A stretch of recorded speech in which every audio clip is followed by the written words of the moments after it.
నువ్వు ఇచ్చావుగా, ఈమె చెప్పింది చేయాల్సి వచ్చింది అని మొదలుపెట్టాడు. తన కుమారుడు పుట్టాడు, జలసి, ఇద్దరు చంపుకోవటం, కయీను హేబేలును చంపటం.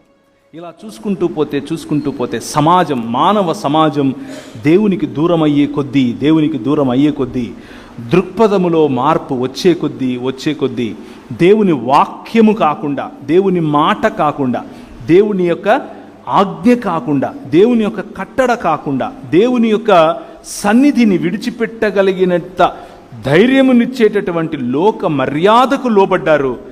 జీవితం తుంపనాశనం అయింది. దాన్నే మనం ఏమంటామంటే ఒరిజినల్ సిన్ అని అంటాం, మూల పాపము అని పిలుస్తాం. మన స్వభావ సిద్ధంగా పాపులం. ఎందుకు అనంటే దేవుని వాక్యము అనేటటువంటి దృక్పథములో కాకుండా ఈ లోక మర్యాద అనేటటువంటి దృక్పథంలో బ్రతకటానికి ఇష్టపడ్డాం. కాబట్టి దాని నుంచి జరిగేటటువంటి పర్యవసానమే ఈరోజు మన జీవితాల్లో వస్తున్నటువంటి మార్పులు.